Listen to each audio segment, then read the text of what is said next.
Bonjour les gamers et curieux de la culture geek, prêts pour un voyage épique? Aujourd'hui, on plonge dans l'univers qui a non seulement redéfini le RPG, mais aussi capturé nos cœurs depuis plus de 3 décennies. Oui, je parle bien de Final Fantasy. Cette saga où les cristaux brillent plus que votre dernière mise à jour iOS et où les chocobos sont aussi indispensables que le dernier mime viral. Et où chaque scénario peut vous faire pleurer autant que la fin de votre série Netflix préférée. On embarque pour un voyage aussi épique qu'une quête pour sauver le monde, ou au moins pour trouver une potion de soin. Dans cet épisode de Cappuccino et Croissant, on va lever le voile sur l'histoire derrière cette franchise mythique qui a démarré comme une dernière tentative désespérée de Square Enix pour ne pas couler, et qui est devenue une légende absolue du jeu vidéo. On va décortiquer l'impact monumental qu'a eu Final Fantasy sur le genre du RPG et la pop culture en général, et surtout, on va voir comment cette série a su se réinventer pour rester pertinente et aimée, même après plus de 35 ans de quêtes, de batailles épiques et de twists scénaristiques qui pourraient rendre jaloux Monsieur Night Shyamalan.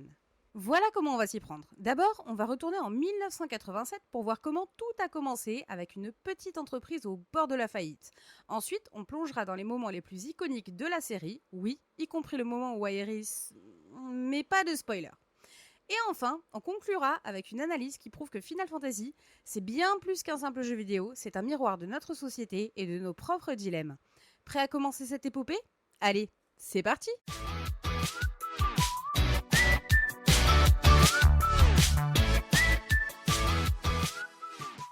Retour en 1987. Imaginez une petite entreprise japonaise, Square, à 2 doigts de la banqueroute. Les comptes sont dans le rouge, l'espoir est presque perdu. Et là, ils décident de tout miser sur un dernier projet. Un véritable coup de poker. Le nom de ce jeu? Final Fantasy. Un titre qui sent bon la fin, comme une ultime révérence avant de tirer le rideau. Mais l'ironie, c'est que ce jeu n'a pas seulement sauvé Square, il a littéralement redéfini le jeu vidéo. Comme quoi, même un chant du cygne peut se transformer en symphonie. Les premiers jeux de la saga, Final Fantasy 1 à 3, ce sont des jeux un peu comme la première saison d'une série culte. C'est là que tout se joue, où se posent les fondations. Final Fantasy 1, sorti en 1987, est un véritable ovni à l'époque. Il reprend le système de combat au tour par tour popularisé par Dragon Quest, mais avec une touche bien à lui. Un monde immense à explorer, une quête épique et surtout un soin tout particulier apporté à l'histoire. Le joueur n'était plus seulement un spectateur, il devenait acteur d'un récit grandiose. Final Fantasy n'était pas un jeu où on tapait bêtement sur des monstres, c'était un voyage initiatique où chaque choix comptait. Avec Final Fantasy 2 et 3, la saga commence à montrer ses muscles. Le concept de classe de personnage est introduit. Et là, nos petites têtes de gamins des années 80-90 découvrent la joie du theory crafting, avant même que le terme n'existe. Qui n'a pas passé des heures à hésiter entre le chevalier, le mage noir ou l'archer? Choix crucial, car dans ce monde, chaque classe a son importance. Et bien configurer son équipe, c'est déjà la moitié du boulot pour éviter un game over brutal. Mais ces jeux n'ont pas juste posé les bases du RPG japonais. Ils ont aussi innové à leur manière. Par exemple, Final Fantasy II a abandonné le système de niveau traditionnel pour un système d'évolution basé sur l'usage. Plus tu utilises une compétence, plus elle devient puissante. Une idée avant-gardiste qui, bien que controversée, a ouvert la voie à des systèmes de progression plus variés dans les jeux vidéo. Maintenant, place aux anecdotes. Parce qu'il y a toujours des petites histoires cachées derrière les grandes légendes. Saviez-vous que Final Fantasy s'inspirait directement de Donjons et Dragons? Oui, les créateurs étaient de grands fans de ce jeu de rôle papier, et ça se voit dans la structure narrative et le système de combat. Et puis il y a cette histoire de la Famicom, cette console légendaire qui a propulsé Final Fantasy dans les foyers japonais. Le timing était parfait. La Famicom était un succès phénoménal, et Final Fantasy en a profité pour se glisser dans les consoles des joueurs. Et ce nom, Final Fantasy, vous vous demandez peut-être d'où il vient. En réalité, il résume parfaitement l'état d'esprit de l'équipe à l'époque. Ce projet était censé être leur dernière tentative, leur fantaisie finale, avant de mettre la clé sous la porte. Mais ce qui aurait pu être une simple note de bas de page dans l'histoire du jeu vidéo est devenu le prologue d'une épopée qui dure encore aujourd'hui. En résumé, ces premiers Final Fantasy ont fait bien plus que sauver Square. Ils ont jeté les bases d'un genre tout entier. Les systèmes de combat, les quêtes épiques, l'importance de l'histoire, tout ce qui fait la force d'un bon RPG est là, en germe, dans ses premiers titres. Mais ce n'est que le début. La saga Final Fantasy ne fait que s'éveiller. La suite, comme vous allez le découvrir, va être encore plus impressionnante.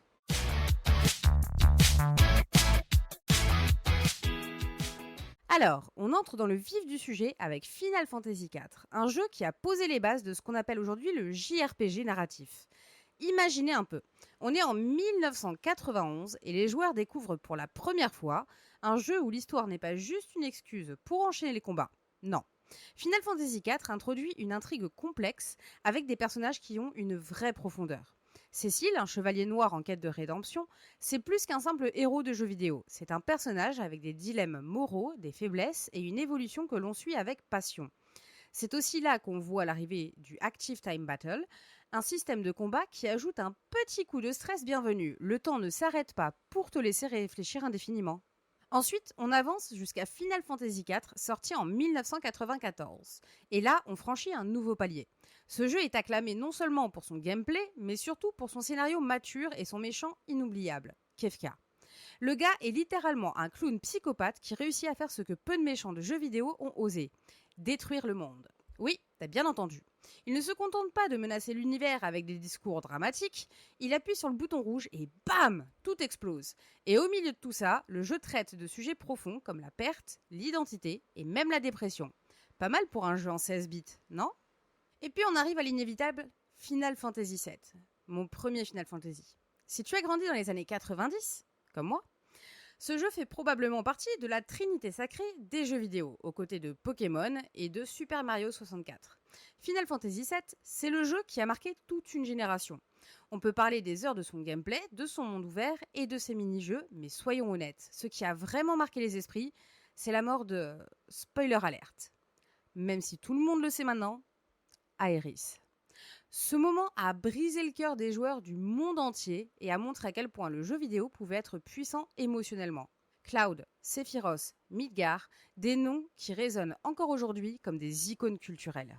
Sur le plan technique, Final Fantasy n'a cessé de repousser les limites. Chaque nouvel épisode était l'occasion de faire un bond en avant. Au fil des années, la série a fait évoluer non seulement le gameplay, mais aussi la technologie, passant de la 2D à la 3D, des sprites aux modèles polygonaux. Final Fantasy VII a été une révolution visuelle avec ses modèles en 3D et ses environnements en pré-rendu instantané. Mais c'est vraiment Final Fantasy VIII qui a redéfini les attentes en matière de narration visuelle. Les cinématiques, frontières entre le jeu vidéo et le cinéma, venaient de s'effacer. L'introduction de Final Fantasy VIII, avec Squall et Cypher qui s'affrontent, c'est du grand art, une claque visuelle qui a donné le ton pour les années à venir. Puis, il y a Final Fantasy IX, qui a rendu hommage à l'histoire de la série tout en innovant sur le plan artistique. Là où FF7 et FF8 cherchaient à être futuristes et réalistes, Final Fantasy IX revient aux sources avec un style visuel plus cartoon, plus proche de la fantasy classique. C'était un véritable retour aux sources, un clin d'œil aux anciens fans, tout en continuant à innover. Ce jeu a montré que Final Fantasy pouvait être nostalgique tout en restant à la pointe de la technologie. Maintenant, on ne peut pas parler de cette époque sans mentionner l'impact culturel de ces jeux. C'est là que Final Fantasy devient plus qu'une simple série de jeux vidéo. Elle devient un phénomène. Le logo Final Fantasy est devenu aussi reconnaissable que celui de Nike. Et ce n'est pas une hyperbole. Même ceux qui n'ont jamais touché à un RPG connaissent le thème principal grâce à ses innombrables reprises dans la pop culture, que ce soit dans les concerts de musique classique, les publicités ou même les hommages dans d'autres jeux. Final Fantasy s'est imposé comme une référence culturelle incontournable. Et puis, n'oublions pas les adaptations et les produits dérivés. Films, animés, figurines, t-shirts. À ce stade, Final Fantasy est devenu une marque à part entière, un symbole d'excellence dans le domaine du jeu vidéo. Et tout cela a commencé avec ces jeux clés, ces épisodes qui ont marqué à la fois l'industrie du jeu vidéo et la culture populaire.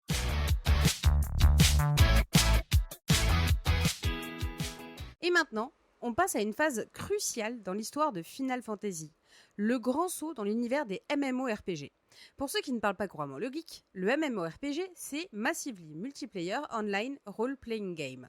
On est au début des années 2000 et Square Enix décide de prendre un énorme pari en lançant Final Fantasy XI en 2002.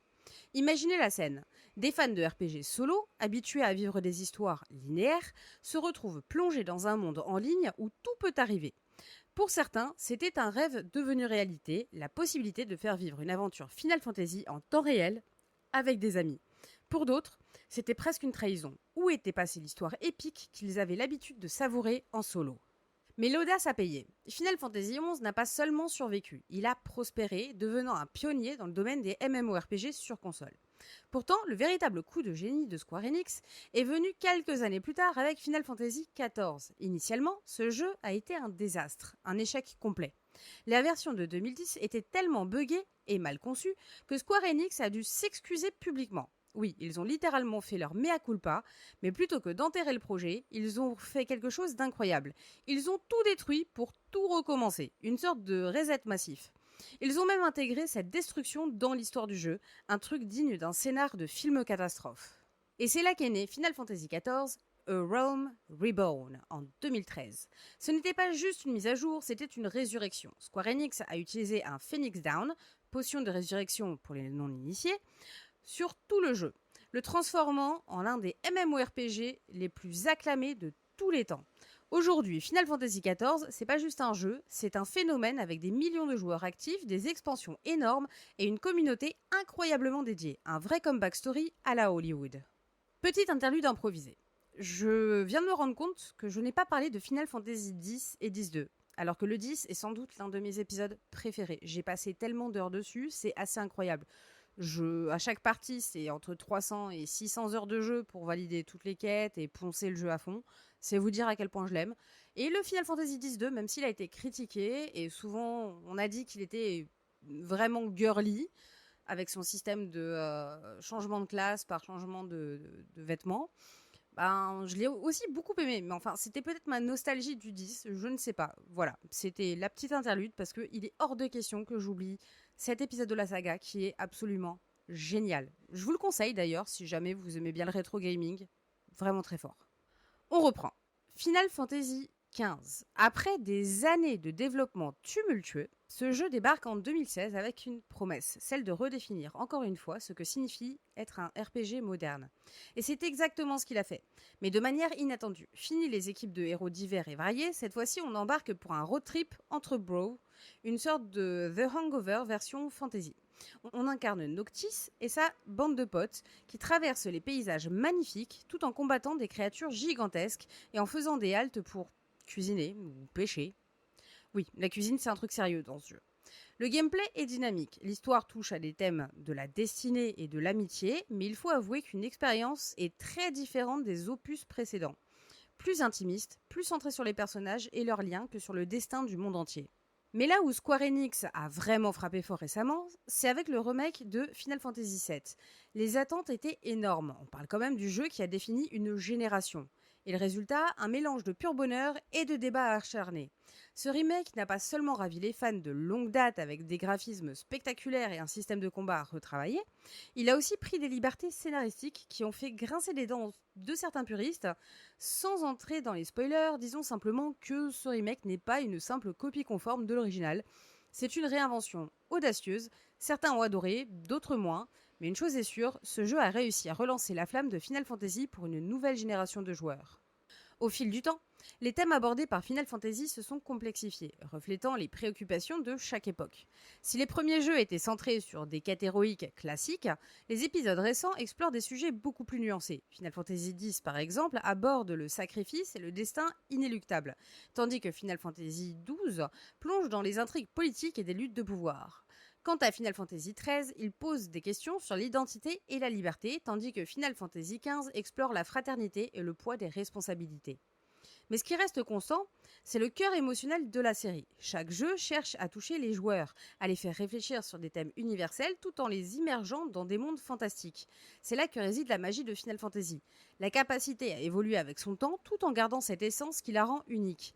Alors, quelle est la prochaine étape pour cette saga légendaire ? Avec l'arrivée de Final Fantasy XVI et les promesses de nouveaux horizons à explorer, une chose est sûre. Final Fantasy ne cesse de se réinventer et tant qu'elle continuera à le faire, elle restera un pilier incontournable du jeu vidéo.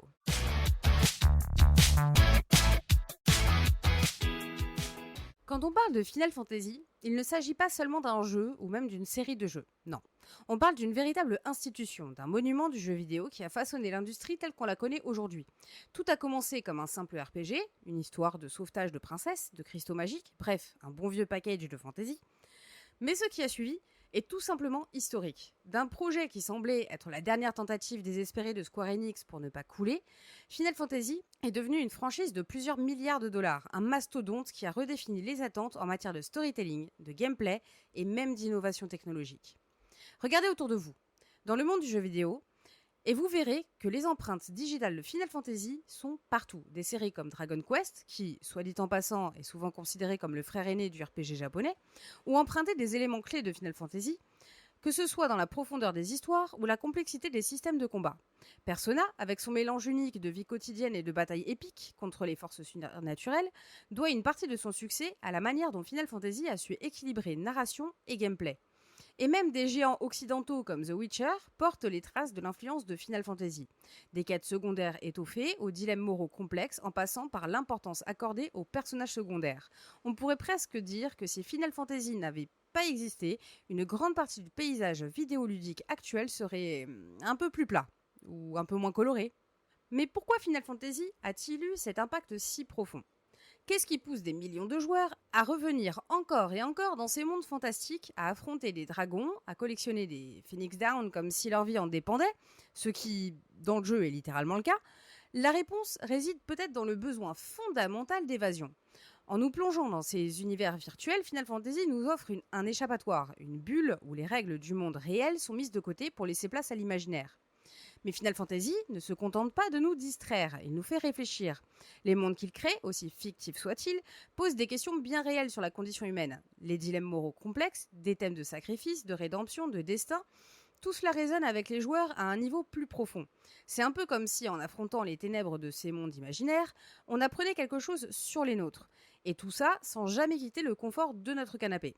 Finalement, Final Fantasy nous pousse à explorer ces zones grises, ces dilemmes auxquels on aimerait croire qu'on ne sera jamais confronté, mais qui d'une manière ou d'une autre nous parlent à tous. Alors Final Fantasy est-elle vraiment une finale ou simplement une fantaisie continue ? À ce stade, il est clair que c'est ni l'un ni l'autre. Final Fantasy est devenu une légende vivante. Une saga qui continue de se réinventer, de surprendre, de diviser parfois, mais toujours avec cette volonté de pousser ses limites. La vraie question maintenant est de savoir quelle sera la prochaine étape pour cette série emblématique, avec des titres comme Final Fantasy XVI qui promettent de nouveaux horizons. On ne peut qu'attendre avec impatience de voir comment la franchise va continuer à évoluer. Mais au-delà des jeux en eux-mêmes, Final Fantasy a créé une communauté, un mouvement presque où des millions de joueurs à travers le monde se retrouvent pour partager leur amour pour ces histoires, ces personnages et ces mondes qui, bien qu'imaginaires, ont un impact bien réel. Et tant que ce lien existera, Final Fantasy continuera à être plus qu'un simple jeu, une expérience partagée, une aventure humaine et bien sûr une fantaisie sans fin.